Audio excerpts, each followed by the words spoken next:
Kami sudah melihat, kami sudah menghitung kekayaan bangsa Indonesia begitu besar.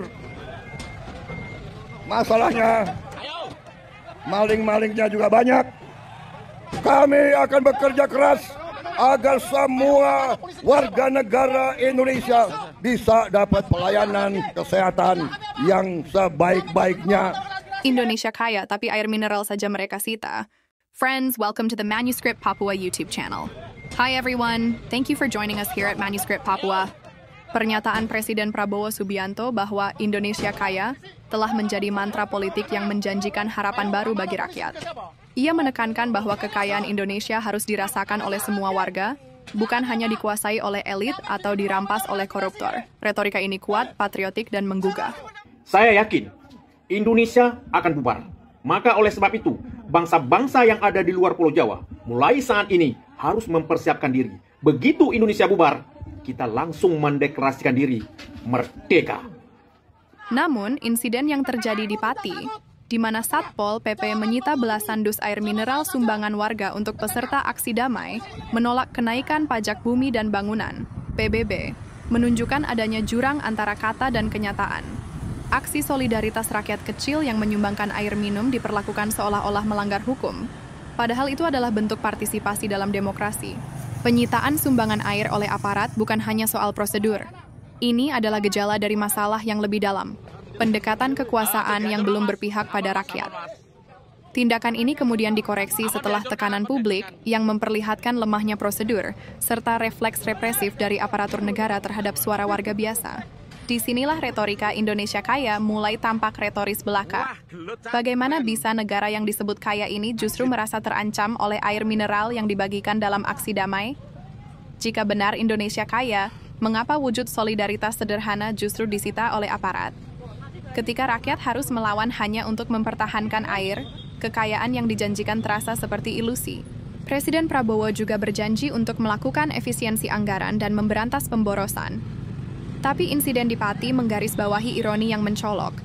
Rakyat yang membawa air untuk demonstrasi diperlakukan seolah salah. Sementara di gedung-gedung pemerintah, air mahal seperti Equil tetap disajikan dalam rapat-rapat yang mewah. Efisiensi rupanya hanya diberlakukan ke bawah, sementara ke atas tetap bergelimang kenyamanan. Ini bukan efisiensi, melainkan selektivitas yang memperkuat kesenjangan sosial. Prabowo kerap menegaskan bahwa korupsi adalah musuh utama bangsa. Ia bahkan pernah membuka wacana hukuman mati bagi koruptor. Tapi ketika melihat daftar kader Partai Gerindra, partai yang ia pimpin, yang tersandung kasus korupsi, kita dihadapkan pada kenyataan pahit bahwa komitmen anti korupsi kekuasaan belum menyentuh jantung masalah. Naas dan sungguh menjengkelkan, kader Gerindra terlibat korupsi. 1. Edi Prabowo, mantan Menteri Kelautan dan Perikanan serta Wakil Ketua Umum Gerindra, ditangkap KPK karena kasus suap ekspor benur, lobster, lalu divonis 5 tahun penjara.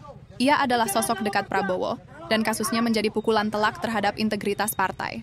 2. Anwar Sadat, anggota DPR RI dari Gerindra, ditetapkan sebagai tersangka oleh KPK atas kasus suap dana hibah di Jawa Timur. Meski menjadi tersangka sejak awal 2025, ia belum dicopot dari keanggotaan, dan Prabowo belum menunjukkan reaksi tegas hingga kini. 3.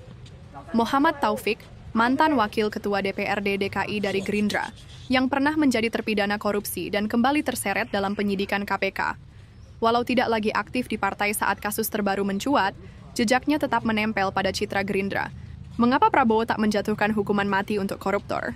Prabowo pernah menyampaikan hasrat keras, bahwa koruptor layak dihukum berat, bahkan mati. Namun realitas politik tak semudah pidato. 1. Ketergantungan pada elit. Banyak elit politik yang terjerat atau memiliki jejak korupsi berada dalam lingkaran kekuasaan. Menghukum mati koruptor bisa berarti menembak kaki sendiri, mengganggu stabilitas koalisi atau memicu retaliasi politik internal. 2. Korupsi yang terstruktur. Korupsi di Indonesia bukan masalah individu semata, melainkan sistem yang kompleks. Hukuman mati mungkin menyasar simbol, tetapi tidak menyentuh jaringan kekuasaan yang menopang praktik itu. Prabowo tampaknya menyadari bahwa efek jera tidak cukup jika sistemnya tetap bobrok. 3. Dilema HAM dan citra global. Hukuman mati terhadap koruptor akan memicu reaksi keras dari komunitas internasional dan kelompok HAM. Sebagai kepala negara yang ingin membangun citra global positif, Prabowo tidak bisa sembarangan mengambil langkah ekstrem yang justru dapat merusak reputasi luar negeri. 4. Presiden berbahaya. Jika presiden memulai hukuman mati untuk korupsi, siapa yang menentukan ambang batasnya? Siapa koruptor kelas berat? Langkah ini bisa membuka pintu politisasi hukum yang membahayakan demokrasi dan rule of law. Retorika Indonesia Kaya adalah janji besar yang menuntut implementasi konkret. Tapi dari penyitaan air rakyat hingga toleransi terhadap kader korup, pemerintahan Prabowo tampak masih berhenti di permukaan. Jika air rakyat bisa disita, tetapi air ekwil tetap mengalir di ruang rapat elit. Jika solidaritas rakyat dianggap ancaman, tapi koruptor internal masih mendapat tempat. Jika janji anti korupsi hanya berakhir dalam pidato, maka kekayaan Indonesia hanya akan jadi cerita kosong bagi mereka yang paling membutuhkannya. Untuk menjadikan kekuasaan benar-benar berpihak pada rakyat, pemerintah harus mulai dari hal kecil. Perlakukan air rakyat dengan hormat, lindungi hak bersuara, dan hukum mereka yang mencuri masa depan bangsa, tanpa pandang bulu. Friends, don't forget to leave a positive comment. Warm greetings from Manuscript Papua. Selamat siang semuanya. Hari ini saya berada di depan kantor Kabupaten Pati. Ya, tempat ini open donasi untuk acara tanggal 13, dan hari ini diambil paksa sama Satpol PP lor ya. Nah, lihat seperti ini. Ya, apapun itu ya kita tinggal melihat aja nantinya seperti apa. Tapi lihatlah, ini nih langsung diambil. Ini sumbangan-sumbangan dari para donatur ya, yang dari manapun ya, yang dari beberapa hari yang lalu ditaruh di depan kantor kabupaten, dan hari ini diambil paksa sama Satpol PP. Dan juga ini ada Bapak Aryoso juga di sini. Kenapa? Kamu itu yang bayar itu masyarakat. Masyarakat, Pak. Yang bayar itu kamu itu masyarakat. Radio ditertib, Pak. Loh, ini tuh hanya siapa? Mengganggu ketertiban umum. Mengganggu jalan umum. Ini apa calon bupati? Ora bakal jadi kowe. Terserah. Bupati tak. Salah. Apa yang bupati kowe? Ora bakal jadi. Terserah. Apa suami?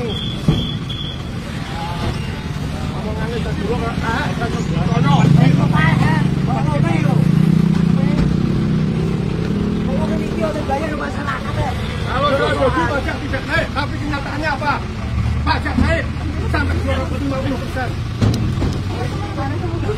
Sama seperti disuruh PBB sudah lunas, apanya naiknya yang lunas?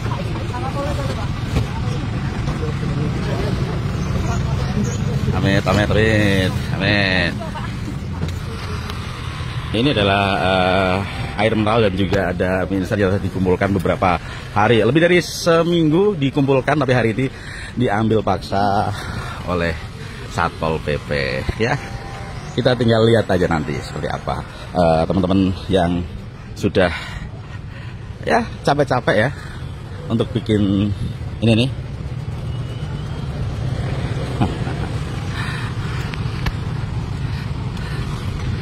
Penggalangan donasi ya, masyarakat Pati Bersatu, tanggal 13 Agustus nanti.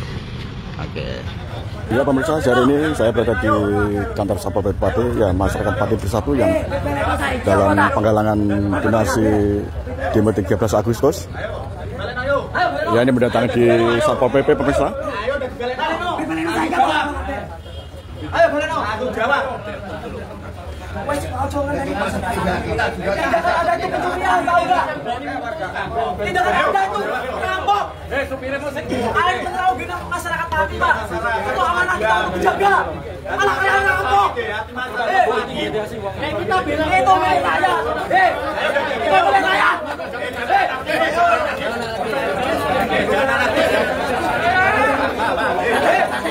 Aku itu milik kalian. Kau rampok. Bangsa kau. Ayo mas aja. Kembalikan. Kembalikan atau kita lebih baik lagi. Ayo kembalikan daripada anak ini. Ya, masyarakat Bersatu Pati untuk apa itu yang disita tadi, terus air mineral untuk dikembalikan di Satpol PP Pati ini pemirsa. Kalian Siapa yang mengambil? Sebentar. Kamu tanggung jawab. Kamu ambil biar ngomong. Ini kepentingan masyarakat, bukan perseorangan. Ini kembalikan kamu yang ngambil. Bentar. Kalian yang ngambil, kalian yang mengembalikan, tahu gak? Latihan tanggung jawab. Ini saya mewakili teman-teman warga Pati, termasuk sebagai kuasa hukum mereka.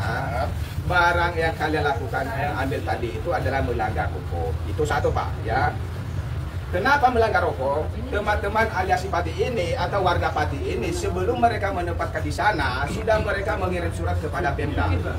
Surat tersebut sampai dengan sekarang nggak pernah dibalas. Itu satu, ya. Artinya kalau nggak dibalas artinya menyetujui. Oke, akhirnya tanggal 1 mulai dibuka posko atau menerima donasi di depan Pemda itu. Setelah itu Pemda beberapa hari melihat dan mereka nggak pernah melakukan teguran. Artinya membolehkan, karena ini juga kepentingan warga. Tiba-tiba hari ini teman-teman Satpol PP datang sebatang hidung tanpa membawa surat tugas, termasuk melakukan penyitaan barang. Oke, lah bapak-bapak ini kan penegak hukum. Kalau bapak melakukan penyitaan, melakukan tugas, ada surat tugas ya dong, ada surat penyitaannya. Pertanyaan kami sekarang sebagai warga, barang yang kalian ambil itu berapa item? Saya nggak tahu, bro. Ya tahu. Jujur kalian nggak tahu kan? Oke. Artinya bapak yang ambil itu adalah pencurian, karena itu barang warga, Pak. Nah, sebelum terjadi masalah, kami minta saat ini juga kembalikan barang tersebut di tempat semula, biar nanti dikawal teman-teman kita. Betul. Kalau itu kami kita lihat kembalikan lagi. Sebentar, teman-teman warga tenang, minggir biar mereka masukkan. Kembalikan. Kita awasi yuk. Warga yang tenang, masyarakat tenang. Ya pemirsa, akhirnya barang disita berupa dus air mineral sudah dikembalikan nih pemirsa. Bisa dilihat ini kondisi sekarang ini di kantor Satpol PP Pati. Tolong konfirmasi tadi yang suruh kembalikan siapa itu?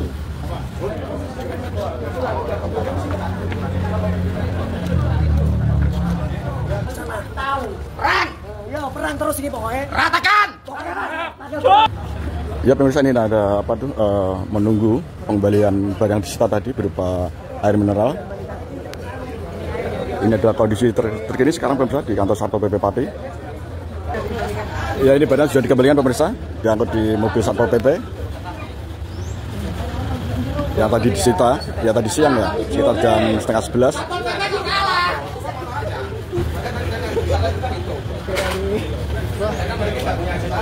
Donasinya dikembalikan teman-teman. Karena ya langsung dikembalikan.